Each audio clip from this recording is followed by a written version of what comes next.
Hey everybody, welcome to the Ballet Rising videocast. Today I'm really excited to be speaking with somebody who I find extremely fascinating. She's a computational cognitive neuroscientist. She's also a Tibetan Buddhist practitioner and an amateur ballet dancer. She also has her own blog called Your Brain on Ballet. Let's welcome Marieke Van Vugt.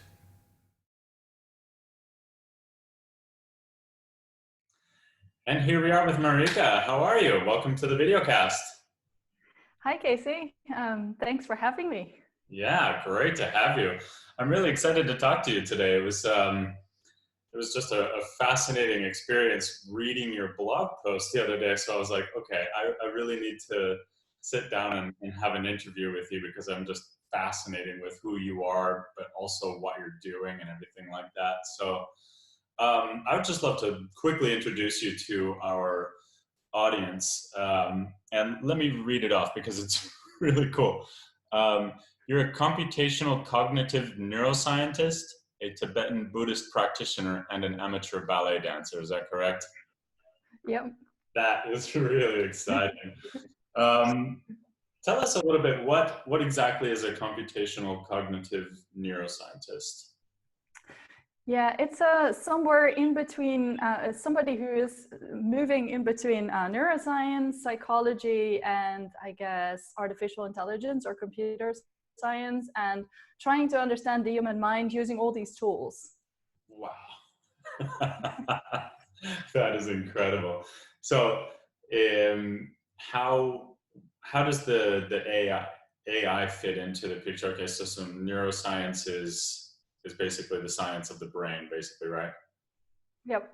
And Yeah. then, Yeah, oh, so we use AI in various ways. So neuroscience indeed is the science of the brain, and then in psychology we study the mind, and obviously the mind is in some way related to the brain. We don't know exactly how,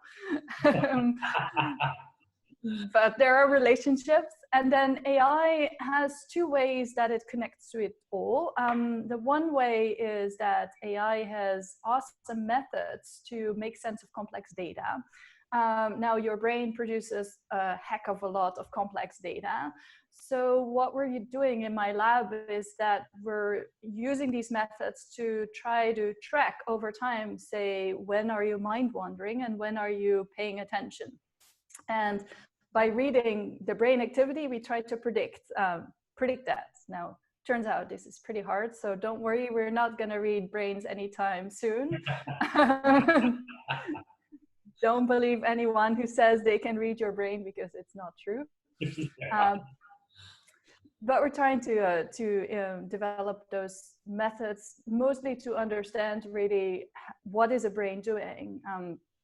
And then the other way in which AI comes into it is we're trying to simulate mental processes to better understand them, because the engineer's mindset is something like, if you can build it, then you understand it. So we're trying to build models of the brain and of how things work to try to understand it. Wow, that's amazing. So, and you are a professor or assistant professor at the University of Groningen, right? Yep, I'm an assistant professor. Okay. And that, for those people who don't know, that's a beautiful city up in the north of the Netherlands, kind of near the border of Germany, right? Yeah, yeah. Yeah, I love it. I've been up there a few times and it's really, really nice. Yeah. So we'll get back to this in a second, but I wanted to just quickly go on to the Buddhist practitioner because I've always found I'm not a religious person at all, but I've always found Buddhism quite fascinating. And just on my several trips over to South Asia and East Asia as well, you pick up a little thing here and there and do a little bit of reading. Um, tell us a little bit more about that, your feelings and thoughts, and how you came into it, and yeah, just Oh. Yeah, so I encountered Buddhism when I was in high school, so pretty early on, actually. And what really pulled me into it was that there were all these people that were telling you, pay attention, and there's all these emotions coming at you, especially when you're in high school and you're growing up, and yet no tools to actually do that. And the Buddhism I encountered really gave me practical tools, like how do I cultivate my attention? How do I cultivate compassion, kindness? How do I deal with all these, with life, basically? So that's why I went into it, and I just got stuck there, and I'm still, yeah. It's really interesting stuff. I mean, when you think about like meditation and all of these teachings that Buddhism teaches, I think it's really fascinating. And have you travel a lot, right? Particularly to places like the Himalayas. You and I have talked about that a little bit. And have you had a chance to do a lot of studying there, meditation and things? I must say that actually most of my study of Buddhism happens in the West. Although the reason I travel to India quite a bit nowadays is that I have a research project where we study Tibetan Buddhist monks and how they debate. And this is a fascinating topic in itself, which I don't know, we might touch on to later. But what's really cool about debating method is it's almost like dance. When you look at it, you're like, wow, this is like a choreography while they're in this intense intellectual discussion. It's really fascinating. And Oh, yeah. that's cool. Yeah, I would really love to read up on that a little bit more, because that's really, really neat. So great. Let's go into a little bit about ballet. How did you get? Where did your interest or fascination? Like, what's the story behind your love of ballet? Well, so I first got to know about ballet by reading a book, and then I was like, wow, this is fascinating. I want to check this out. And then the moment I stepped into the ballet studio, I was like, oh, this is what I want to do. So I always call myself like a failed ballet dancer who then turned into a scientist. So, you know, backup option. I think you're doing pretty well. So yeah, that's pretty funny. But yeah, I just love ballet. I mean, I like dancing in general, but there's this thing about ballet that really like, yeah, makes me want to do it all the time. So yeah, and maybe also because I've never trained professionally. I've tried to get into professional school, but never made it. And therefore I've only worked with teachers who teach amateurs, and therefore who have to really, well, stay conscious that people enjoy it, that, you know, that. So I've not had some of the traumas that people might get by being in a very strict professional environment. So for me, it's, yeah. That happens. That does happen. I had quite a few colleagues, and even myself have had a few moments growing up, you know, thinking, okay, do I really want to do this? Yeah, and I can very much imagine that. But for me, it's been a lifeline, you know, to have something where when work is hard, like I especially remember when I was doing my PhD in the US, I was there, well, of course, especially in the US, as an Ivy League institution, it's pretty rough to work on your PhD, of course, being all by myself, my family being here. And then being able to go out a couple of times a week and dance at a pretty decent level was such an outlet, because it's the physical exertion, it's the complete different mental focus on something else. It's like traveling to a different world almost. So that's really been why I stuck with it. And now, you know, I realized as I see these amazing dancers on stage, like they're all younger than me. I feel like I'm at the start of my career, and they're basically, if I were there in their career, they would be retired already. So it's a pretty fascinating sort of experience. So now it's like, okay, now grandma dancing, but I still love it. And I must say, this whole Corona situation has been interesting, because as a lover of ballet, I get to see so much. Like I can watch that, like just Dutch National Ballet has been streaming Yeah. the Don Quixote, and they will be streaming Nutcracker. But then all the big companies are streaming all their amazing performances and their classes. And I feel like I almost enjoy watching class more than I enjoy watching the performances, because you see the real dancing, and then I practice along, and yeah, it's really nice. Yeah, I know a few people that are far more into class and rehearsal than they are into performing. It's sort of like two sides of. I had a lot of colleagues who were beautiful dancers, and they danced very well on stage, but they loved more the class and the rehearsal. Me, I was like, oh, could not be bothered with class and rehearsal. I was just saying, get me on the stage. But I mean, it's interesting to see those two different sort of personalities. But yeah, also, I must say, I enjoy, oh, sorry. Oh, go ahead. I enjoy being on the stage as well. So it's really cool that now, as an amateur dancer, you can even, like, at least the school I dance in Groningen, we have a pretty serious show every other year in the real theater with the lights and the costumes, and it's pretty fun too. Oh, great. Yeah, I love that stuff. I found out recently that the school where I met you, where I teach here in Amsterdam, Zembrovsky Dance Ballet Fitness. Yeah, they also do a show once a year, and I thought that's super fun. I'm really excited. Hopefully, we can do something this year, but we'll have to see what the schedule is like, given everything. Yeah, actually, I'll be in it too. So I'm looking forward to that, great. if it's gonna. Well, if not, we'll postpone it and do it another time. But it must happen. It's a really cool event for everyone to take part and have a lot of fun, but really to work on as well. Yeah, it's interesting. It reminded me a little bit of a conversation I had with Merritt Moore I think it was last week. And she was talking about all the time she was studying at Harvard and Oxford. She would lose concentration. You know, she had very little time to study. Obviously, you know, when you're studying at top universities and studying for your doctorate degree and all of these things, I mean, you have no time except for what you're focused on right at that moment. But she realized that her focus really fell off like a cliff, and she wasn't able to really work and focus on her academic stuff when she wasn't also doing the ballet. Which I thought was fascinating. It helped her really find what she needed to do. It helped her focus. Yeah, it's interesting to think about how ballet does that to your brain, and that's kind of where I wanted to really get in and talk to you about.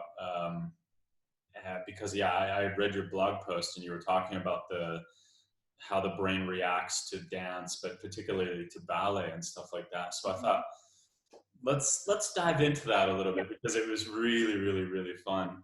So in the beginning, you had mentioned, I've got a whole bunch of notes here.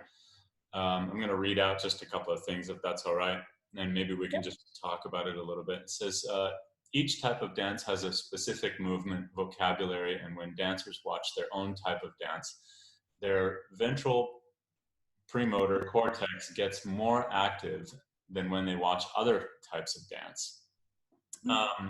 That's fascinating. I've never really thought about that very much, but yeah, can you go into that a little bit more? Yep, sure. So, and just for the listeners, just to know that I'm a neuroscientist, but I mostly study mind wandering. So this blog post about dance is mostly me reviewing other people's work. So it's not my own work. I only do a tiny little bit of work on dance. But I'll post a link to the blog post, and you've got everything cited, all the other studies and stuff like that as well. Sounds cool. So, but then the ventral premotor cortex part. So this is actually a really fun thing to know about the brain, is that, well, at least we think that what people's brains do all the time is they're continuously simulating to try to understand the world. So they're simulating what the other person might think, or they're simulating what might happen in the future. And so, obviously, when you're simulating movement, you probably use the brain areas that are involved in producing that movement, just like when you're simulating a visual image, your visual areas get more active. Mhm. And of course, if you don't know how to do that movement, then probably you wouldn't actually use your motor areas to simulate it. You might be more using maybe the visual image or something of you just watching it. But if it's your own type of dance, I think your motor cortex knows what to do, and it just gets more active. Yeah. So this is my interpretation. We don't know for sure that this is what's going on. But It's interesting though, because when I watch ballet, I see somebody doing like a coupe jeté or a double sotabasque, and I can feel it in myself, and all of a sudden I feel my hands start moving, and I start doing these, and yeah, I don't know, I just start lifting up and doing it in my own head. I picture myself doing it. The same thing when I watch like a break dancer. Break dancing is absolutely incredible. I mean, when the things that these people do. But then when I try it, it's just sort of like, okay, that didn't work. I just give up quickly. But yeah, the ballet sort of really, obviously, I've been training since I was 10 years old. So I suddenly get taller in my chair and my hands start moving. And yeah, it's an interesting phenomenon that happens. Yeah. So I also like that because, well, I've been practicing it for I don't know how long, and so I must be very annoying to sit in the audience because your head just automatically starts moving with the other person. It's just like that's a good thing. That's a good thing. I wish more people in the ballet. I think people feel a bit like prim and proper. They feel like they have to be very respectful and at the ballet or at the opera, and I kind of wish I've done some ballets, and I wish I would look out in the audience and see people kind of moving around and dancing a little bit more, because it excites me so much. And I feel like other people would be too, but they feel like they need to be very quiet and reserved, And I feel like people should just go for it a little bit more. Let yourself go and enjoy it and just be free, and don't worry so much about this stereotype of what you should be or do or anything like that. That's for the future. So yeah, there were some other interesting things. I think you wrote, this suggests that dancing helps to set up a specific motor programs, for example. Oh yeah, okay. Covered that a little bit. Yeah. What is unique about ballet is that it consists of a very specific movement vocabulary that has changed little over the centuries. What do you think? Well, obviously that's different from other forms of dance because it is just much older. But is there anything in your study, in your academic studies, in your perception that really differentiates ballet from other styles? I think in the research, I mean, I'm usually pretty disappointed when I read articles on dance neuroscience, because very often it doesn't seem to come from somebody who really knows a lot about the dance itself. So there's actually fairly little differentiation in the literature on different forms of dance. So this is more based on what I know about dance than any of the neuroscience literature that's on there. So this is one reason also why I wanted to write a blog, because then sometimes when I read stuff, they make a big mushmash of all kinds of dance studies as if it's the same thing. But of course, very well that there's large differences. And I think one thing that's unique to ballet, but of course not just ballet, like there's other classical forms of dance like the Bharatanatyam in India that came up in a recent vlog. It also has a very, as far as I understand at least, very characteristic vocabulary, and you really perfect these movements all the time and many times over. And other forms of dance, to my understanding and my little experience with, say, modern or improvisational forms of dance, it's actually you're trying to break out of our stereotyped movements. So it's almost the opposite in that sense. Okay. Yeah.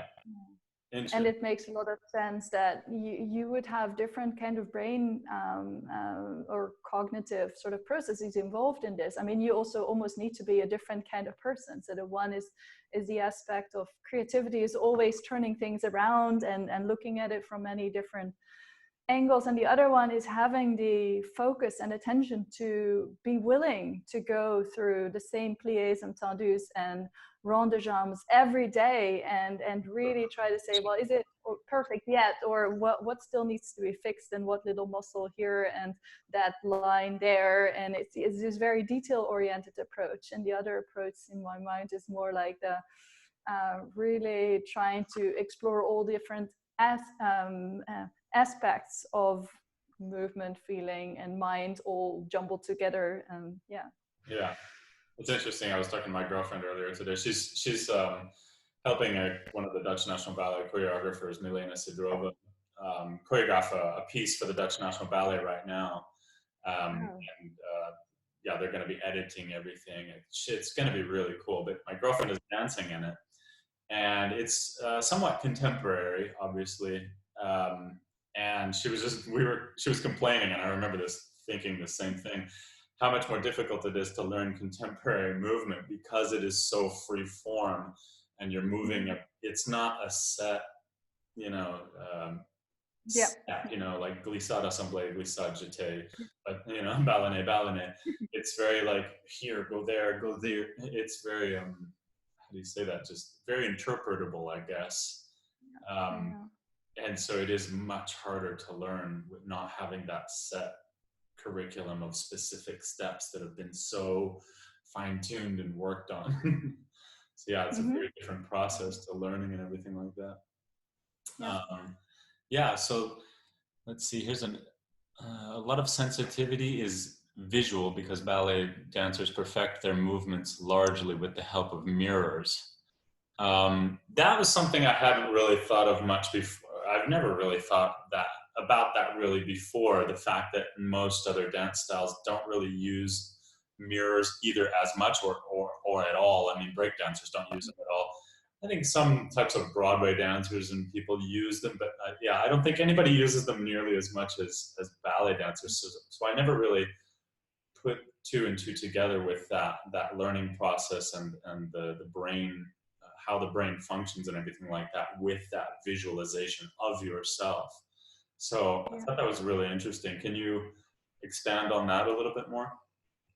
Yeah, so well, again, this is not really based on research, because I don't think anybody has done the research on this kind of a topic, but it's just me thinking about the cognitive processes involved. And yeah, you have many different ways in which you learn things, or your brain has different ways in which you learn things. So there is visual learning, for example, visual recognition depends on slightly different brain areas than, say, recognition of words. In fact, one fun fact is that when people see stimuli, they almost always try to turn those into words, because for most people, processing words is easier than the visual forms. And it's actually struck me as interesting that dancers must be really visual, because they have to continuously be completely sensitive to all the lines they are creating, and the space, and where they are in space, and where they are in relation to each other. And yeah, that sense. Yeah, that's an interesting one. I have actually had experience with looking at myself in the mirror, making sure I'm doing what I'm doing, and then suddenly running into another person because I'm not paying attention to what I'm doing. But yeah, I think the spatial awareness is something that a lot of people don't really think about much. I mean, they talk about the benefits of dance. Oh, it's good for your health. Oh, it's good for learning, things like that. But just like personal awareness and awareness of things and people around you, the velocity or the speed with which other people or things are moving is quite interesting. Somebody was talking a long time ago about ballet dancers and video gamers. There was some kind of connection there with, video gamers have been shown to be better drivers because they're able to track more things all at once. But then ballet dancers are also kind of the same, because I remember moving through, there's a line of girls coming this way, and I had to find one of them and slot through without, sort of breaking the corps de ballet's line, and I'm sitting there like, Okay, go. Yeah, Yeah, lots. and you always have to be. Yeah, like I remember distinctly, like when I was dancing in Philadelphia and in this fairly small studio, and the teacher would always like scold us like when we wouldn't manage to fit the combination in the space, and so he would really train us to be better at spacing the combination so that it would fit in the space provided. And I thought, oh yeah, that's actually a really good learning process. Yeah, it's a whole nother layer on top of things, because always, like when I give Grand Allegro, you give something simple that goes across the floor one way, and it starts out in the top corner and goes down into the bottom corner, and then I always tell people go from the bottom corner across the front to the other front corner, so that the next group can start immediately afterward. But people are so busy thinking about the combination that they don't realize they're coming from the back to the back, and then as soon as they finish the combination, they're right in the way of the next group who's about to come. And Yeah, so, yeah, yeah, you just get really in your bubble thinking about, okay, am I pointing my feet? What's the next yeah, step? And then spatial awareness is gone. And by the way, I do think that you're pointing there at something that's also really interesting about ballet. I'm not sure to what extent it generalizes to other forms of dance, but because ballet has all these aspects, like you need to be aware of what your muscles are doing, whether you're pointing your feet and turning out and all those things, holding your core. You need to also be aware of the spatial aspect. You need to be aware of the music, whether you're on the music. Ideally, you should also have some sense of what is the quality or the thing that you're trying to convey with your movement.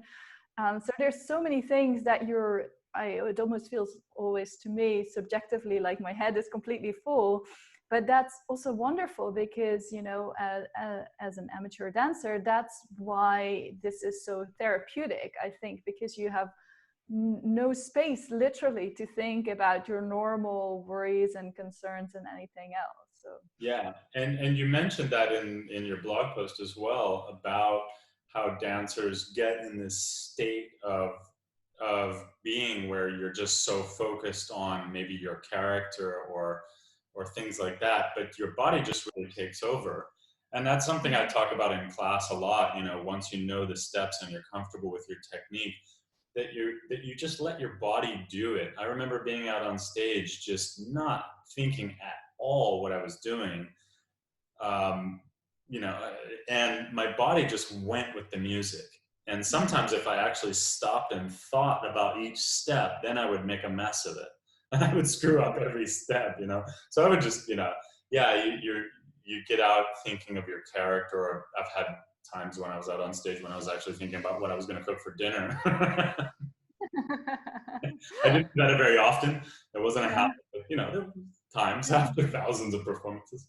But yeah, yeah, I it's can imagine. interesting how you can just get in this state of just not even thinking about what you're doing, and like I said, the music just takes you and you go, and yeah, it's like being in a whole nother world.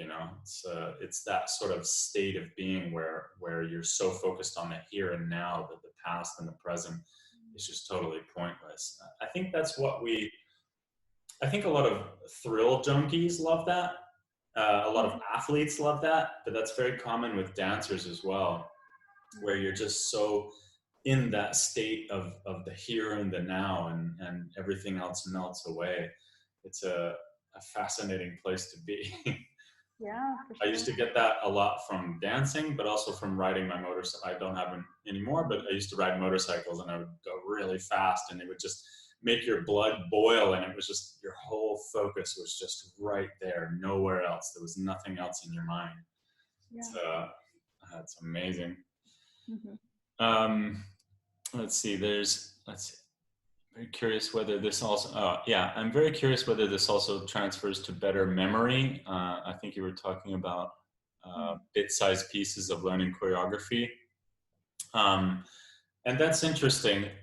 Yeah, because I've always wondered as well if learning steps and learning choreography would have any long-term effects on how we retain information.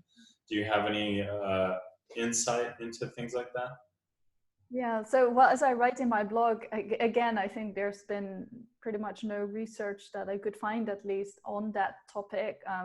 It's also, of course, really hard to do those studies because you don't really have, it's very hard to do these longitudinal studies where you have a proper control group because, of course, everybody changes over time, and especially if you're doing this very focused kind of training. So, and probably if any of those things happens, it doesn't happen in a week of doing ballet, right? That your memory would improve. So it would be over years.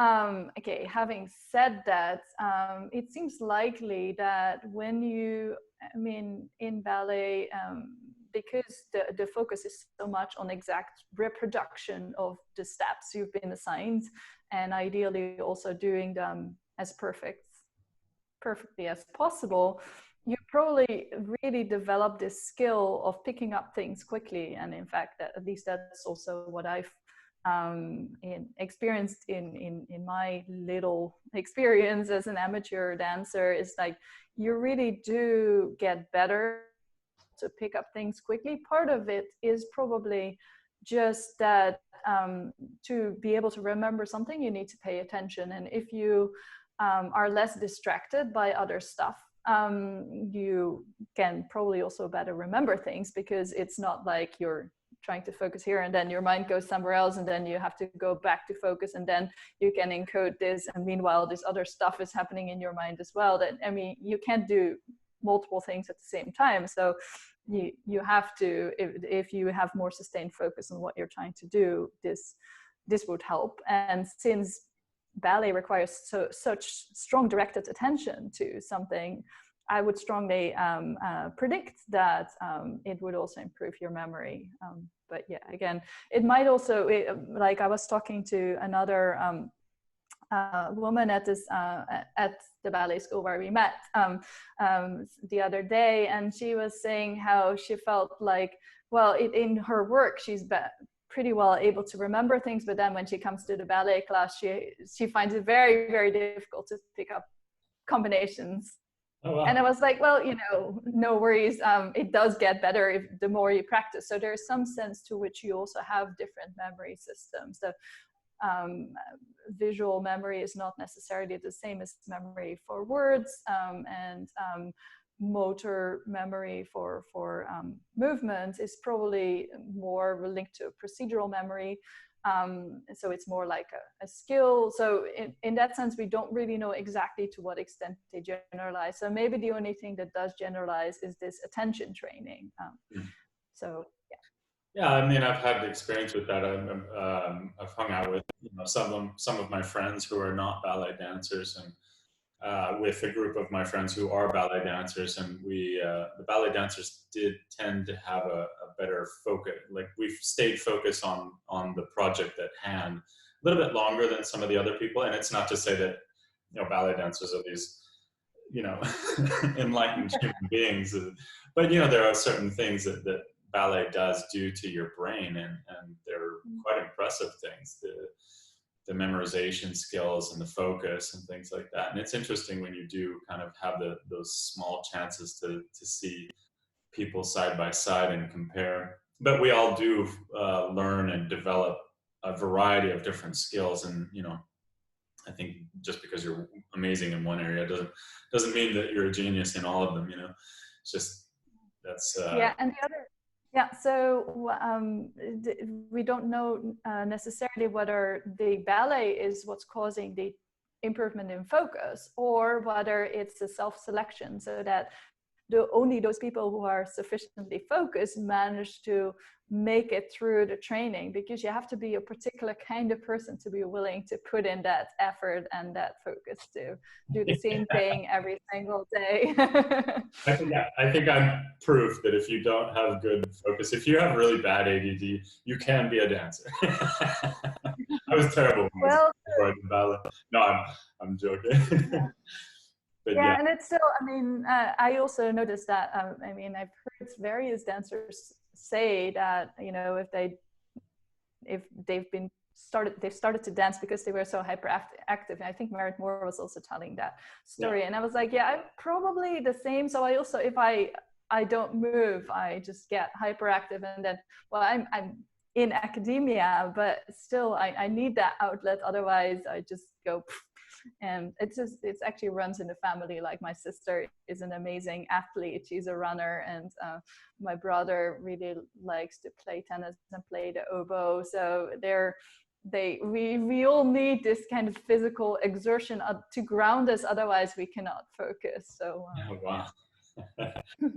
But hey, I mean, it's great that people find it, though. You know, you find what helps you release that energy, and or yeah, release the energy and calm down your focus, allow you to sort of maintain that. I mean, I'm always excited when people find that what it is for them that they really feel like helps them in that area. I heard once a while ago, I don't know if it's true, but I heard that Leo Messi, the star football player for Barcelona, has ADD or hyperactive. He's hyperactive, something like that. And a lot of people believe that's what makes him such an incredible football player, is that he just has this energy that he has to get out, and without it he can't focus. But suddenly he gets on the football pitch, and that's what he can just take all of his energy towards, and boom, and it helps him be, I think, the best player in the world. I'm a Barca fan. I'm a little biased, but yeah, I mean, I know a lot of dancers like that as well. I mean, they're incredibly intelligent people, and you know, just fun, intelligent people. But yeah, you can tell sometimes if they're not dancing, if they're not working, if they're not rehearsing, they sort of go out of it a little bit, and they need that sort of that work to ground them, I think, personally. And it's not extreme, it's just sort of, yeah, you can tell that there's a little bit of that in their personality. I mean, I think I'm a little bit like that as well. I think it is somewhat common for a lot of dancers to be that way, a little bit. Let's see. I had so many notes out of your blog. I love them all. Yeah, here was one that was interesting. While there have been claims that ballet improves creative thinking, I'm not so sure about that. And I think this is mostly true for those dancers who have specialized in improvisation. Indeed, all dancers in this study did include some ballet dancers. Yeah, I mean, I think, yeah, tell me a little bit more about that, what you were thinking on that part. Yeah, because I've noticed this thing that a lot of ballet dancers I've met feel often quite uncertain about improvisation, and also if you if you take a ballet class, it's all about just trying to follow the combination and sequence as exact as possible, while of course at the same time trying to find within that some kind of a story or feeling and different. So the mental part might be different, and actually that's an exploration as far as I understand, but the physical part is completely set. Whereas you take modern dancers, they're going to explore through their movement in many different ways. At least that's again what I've seen. So it seems like the creativity is a very different one between those forms of dance. So that's why I called it in the ballet is more like an imagination kind of creativity, where you take a certain form and then you imagine within that strong framework. Whereas in a lot of other forms of dance, it's really about breaking the framework down completely and trying to piece it together in whichever way. So I've done a study last year where we worked with two modern dancers, and we're trying to study their brain while they're dancing. But we don't have any results yet. But what I did learn at that time was it was a fascinating learning process about how science and art can collaborate, and it was really hard. Harder than I thought, because I was like, well, you know, I know something about dance, I know a lot about science, so we should be good here. It shouldn't be too hard. We just have the dancers do, you know, we have nice conditions, they can mentally connect and physically disconnect and mentally disconnect, and then we have all the beautiful combinations of that, the physically connected, mentally disconnect, and all that. Now the permutations, that we have a beautiful design, this is going to work, we're good, cool. And then you get modern dancers who've been trained to just break everything, and then you're like, yeah, but we should repeat that, and they're like, and every time we repeat it, they do it in a different way. You're like, no, we have to repeat it the same way, because that's what you need to do in science.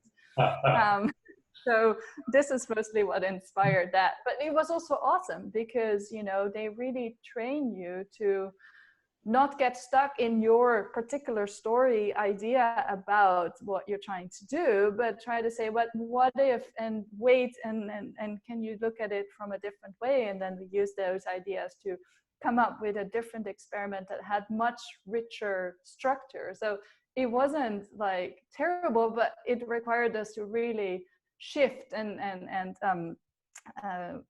work differently. So that's also, I guess, part of what inspired that comment. Yeah, no, I totally agree.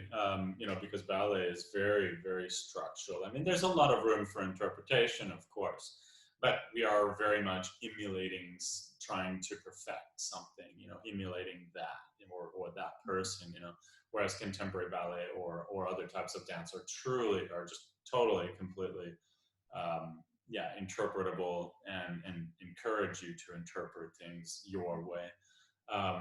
But I think there's also a lot of other ways that ballet trained creativity. And what I always felt was that, more being in the theater, I think, which isn't particularly just a ballet, it's more theatrical. But being surrounded by the sets and the lights, and just being constantly aware of why these things are lit this way, how the color changes the mood and things like that, just being exposed to all of that stuff. So it was an interesting observation, and I totally agree. It doesn't necessarily equate to creativity, but it can give you the building blocks to then, I guess it's sort of like knowing the rules and then you know how to break them, kind of thing. Yeah. So the way we also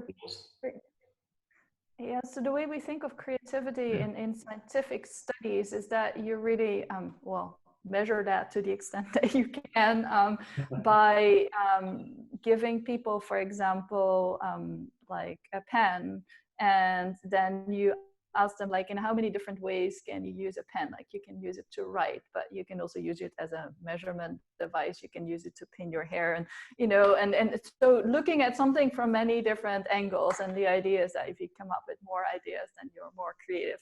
So this is the idea generation part of creativity. But there's also the part of creativity, I think, that's not so often considered. Again, I'm not an expert on creativity, but this is my understanding, is like the ability to build a story together and really like make a very rich story. It's almost like more studied in the context of autobiographical memory or narratives and stuff like that. And I think that's also a part of creativity, being able to have that rich imagination, maybe.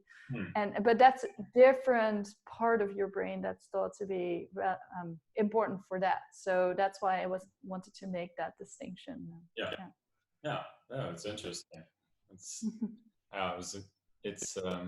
not a very long blog post, but it's really packed with a lot of fascinating stuff, and it's a lot of stuff that I've sort of already thought about and talked about with other people as well. But when reading it in a very scientific way, it's just sort of like, wow, okay, I guess we are onto something here. Let's see. The good news is that dancing in general and ballet in specific is nowadays also used in interventions for disease such as Parkinson's. Yeah. I know several people that have been, one guy, he's Spanish, but he's a contemporary dancer in Germany. And I know that there's a very famous project, I think, up in the UK, where they've been working with Parkinson's. Have you looked into that research at all? So a tiny bit. So I was at the conference a few years ago with actually a group in Germany that was collaborating with Jasmin Goder, that were doing stuff with Parkinson's patients. But at that time also, I think there was very little research. And even at this time, there's little systematic research. So there's lots of stuff going on. Also in the Netherlands, we have some people working on it. I think not so much with Parkinson's, but with MS. Yeah, I've heard of people working with that as well. There's various muscular diseases and things like that, and they're finding that studying dance. I saw a wonderful TED talk from an Italian guy, who developed some kind of, I can't remember what it was called, but it was some type of muscular disease, and he had this weird shake. It was kind of like Parkinson's, but yeah, he studied dance, and it helped him control it. Otherwise, he would sit in this naturally, his muscles would cramp up, and he would sit in a very awkward position, and it was very uncomfortable. Dancing helped him to straighten it out and to also stop the jittering. It's really fascinating stuff. Yeah, and it makes so much sense. Like at least for Parkinson's, I've looked into this a little bit in the context of that conference. Like, the problem with Parkinson's is that people, so it's some deficits of a part of your brain called the basal ganglia, and they allow you to initiate and stop movements. So when this is no longer fluent, then either people start to tremble or they get stuck. And people are very afraid of getting stuck. So this makes them even more stuck because they're so afraid.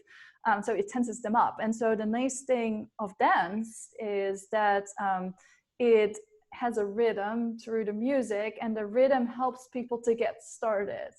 And then it has the social aspect as well. So many of these interventions are group interventions. So you can work with another person who does have the movement, so they can help you get going basically again. So and then if it does help you to train also mentally to become less rigid, to be more fluid because you're making these movements, you can also imagine that this can make a difference. And if it decreases anxiety, because people, like I've also observed some of these classes, and people really go into this imaginary world, and they really get outside their normal body and their normal experience, and it's just amazing to watch.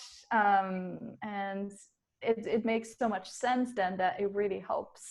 So Yeah, neat. I think there's a lot to that, and it's also, of course, phenomenal if we can just use movement and mind rather than medication, or in addition to medication, but not just rely on the medication, but really use the power of the human body and mind to help people. That's great.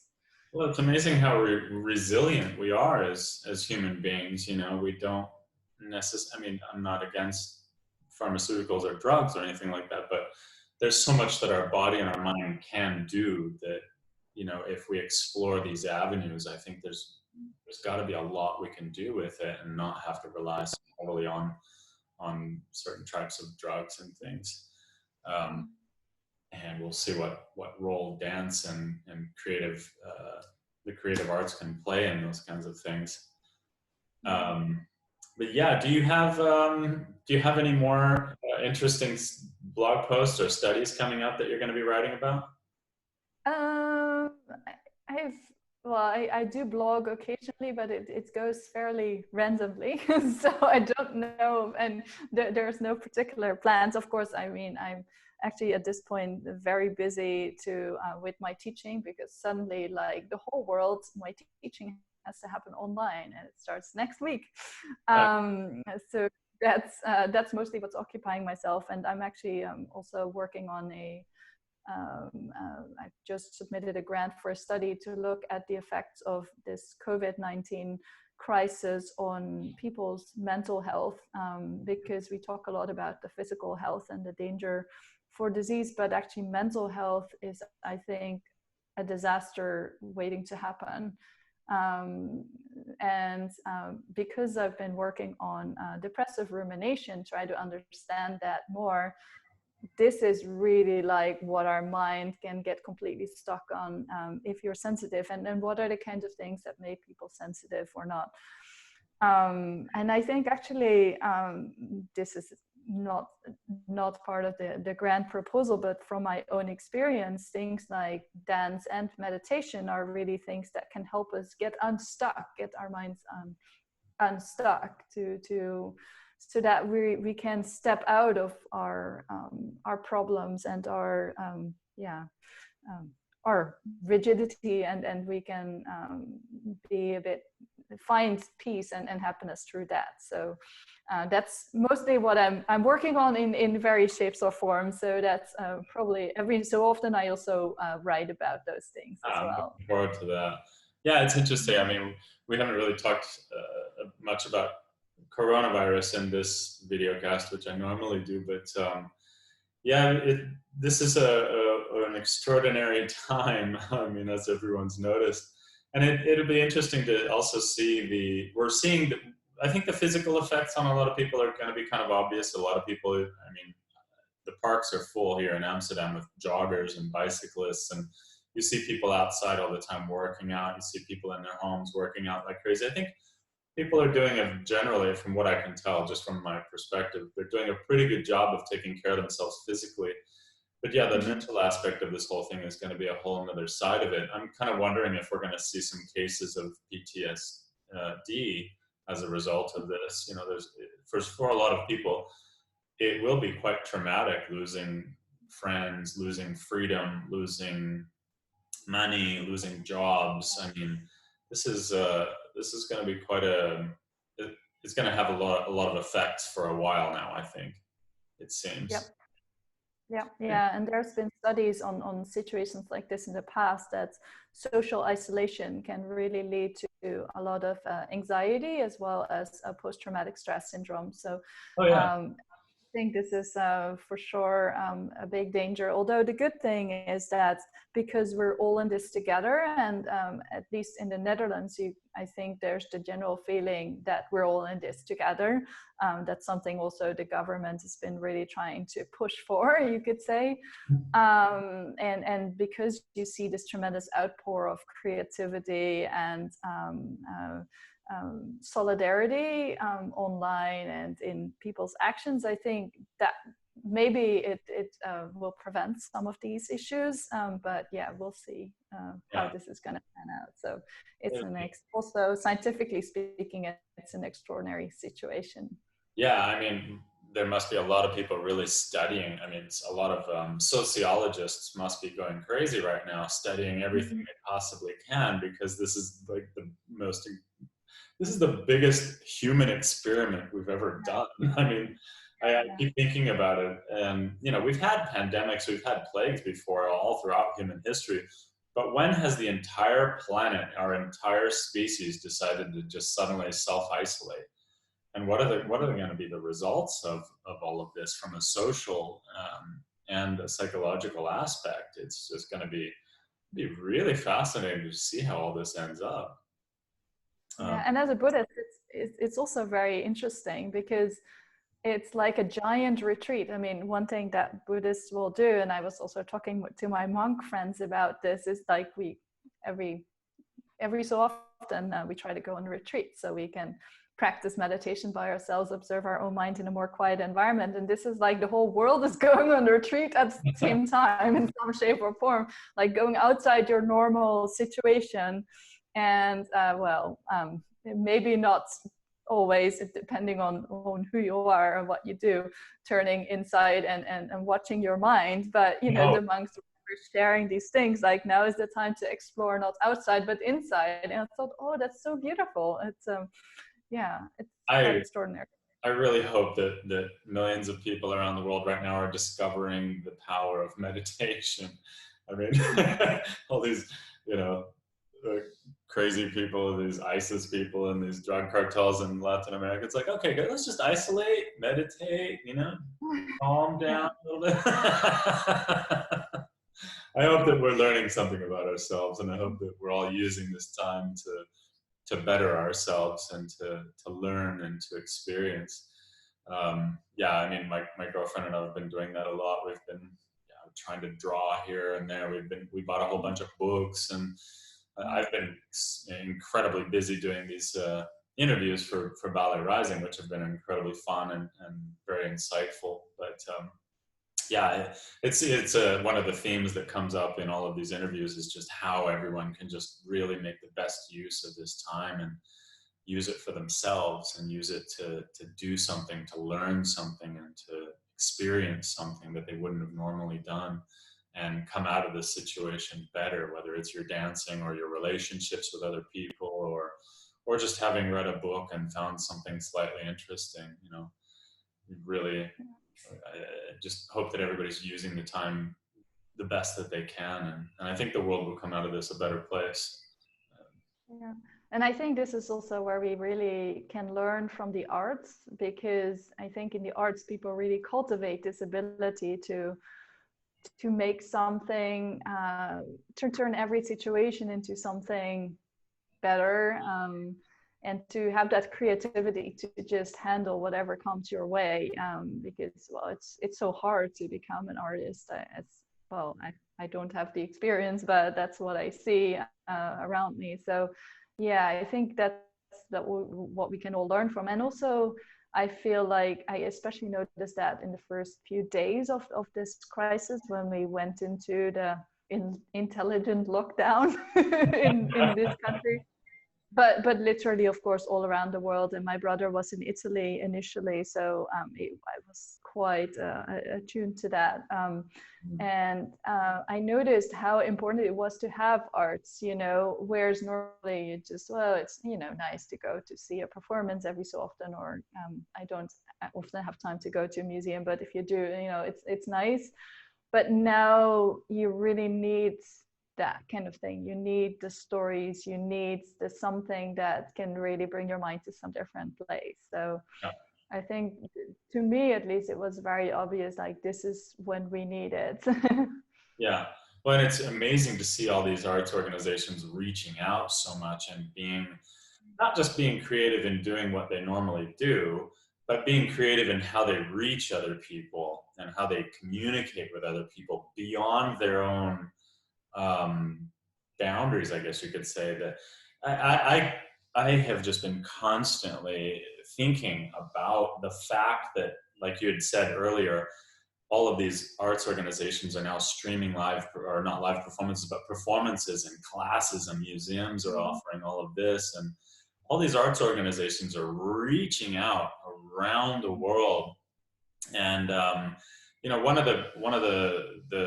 some of the people that we've been speaking with for Ballet Rising is a group of people down in Nigeria, the Association of Ballet Teachers of Nigeria, who are all self-taught ballet teachers. They've never taken ballet classes from an actual person before. A lot of them discovered ballet on YouTube, and their only experience ever with ballet is just from YouTube or Facebook. And I'm thinking, as a result of all of this that's happening now, how many millions of people now, for the first time in history, someone in Botswana can get on their mobile phone and watch the Paris Opera Ballet. Someone in Mongolia can now just get on their phone and they can watch the Metropolitan Opera. I mean, this is unprecedented, and I think it's going to have a massively wonderful effect for the arts, to, now that we've really broken this boundary and just really reached out far beyond what we have ever done before. And we're doing it in a really nice way that's giving people options, that's really not just giving them entertainment, but really making them think and giving them exposure, and forming a much bigger, broader community. And that's what Ballet Rising is all about for me, a global community of people that feel welcome and have this medium of exchange of ideas. And yeah, I think it's a great thing, and we're all doing a really wonderful job of taking a bad experience, but making lemonade, as they say, when life gives you lemons, make lemonade. So I think we're doing a great job of making lemonade. Yeah, and it's been so amazing to, in my case, be able to reconnect with my ballet teachers from India and the US, and, well, like, taking class from you online, and you know, I can be in one day taking class in India and in the US in a way. It's and also watching all the dancers sort of how they sort of dance with them virtually. It's pretty astonishing, and then go back to my desk and do work and then go back to do a bit of dancing in between. It's like literally that's how it's been in the past few weeks, so it's interesting. Yeah, it's wild. Well, yeah, so we're working on for Ballet Rising, our content curator or creator, Lindsay Elisa King, was going to try and join us tonight, but she wasn't able to. But she and I have been working on an article, or I guess a document, for a long time, where we're taking all of the studies that have been done by academics or by entrepreneurs or anybody who's done any kind of study about the benefits of art and dance on society or individuals. We're trying to compile all of this stuff into a small, well, relatively small, easy to read, very navigable kind of document that can just show everybody around the world that these are all the benefits of dance and art for society, for individuals, the economic benefits, the mental benefits, the social benefits. And we want to make that really easy to read and very accessible to everyone around the world. You know, to just, if you're looking for an investor, just say, hey, look, this is what your investment gives you. If you're looking for government sponsorship, go to the government and say, hey, look, this is everything that's been done, and look, this is what you get for supporting the arts, you know, for helping out the arts and making it a part of your community. So it'd be really fun and wonderful and interesting to have you as a part of that, and see what kind of, because you've obviously done a lot of studies, but you know of a lot more studies that have been done. So it'd be really fun to talk to you more about that in the future as we build it and work on it. Sounds good. Yeah, great. Yeah. Well, great. Is there anything else you wanna tell everybody?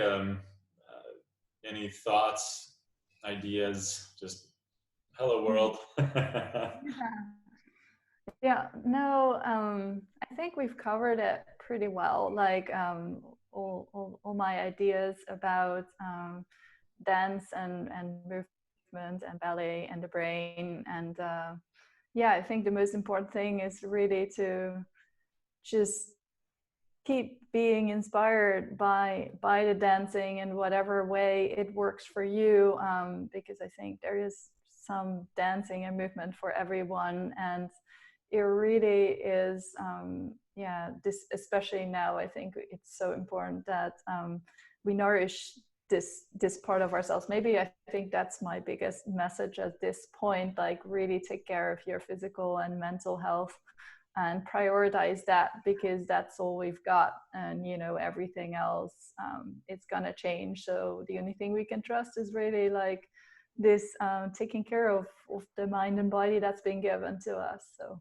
and I think dance can play a big part of that in that. So. Oh, great. I think that's brilliant. Well, great. Well, thank you so much for coming on, and it was really wonderful to finally get to talk to you. We've had some small conversations here and there after class and things like that, but it was really, really great to finally just sit down and get to talk to you and really explore your mind. And I really look forward to doing more of it in the future. I'd love to have a conversation with, we want to have a group conversation once, I think, with maybe somebody like you, Merit, and several other people. I think would be really fascinating people, just a group of really interesting, really smart people to just have a great conversation and see what kind of creative ideas and interesting things come about. So yeah, I'm looking forward to seeing you again in person, in class. Yeah, for sure. That's hope that comes soon. Yeah. Okay. Yeah, Well, but yeah, I'm looking forward to talking to you again. So thanks again. And yeah, take care of yourself and stay healthy and keep dancing. yeah, I will for sure. Okay. Bye, Casey. Cool. Thanks a lot. Ciao.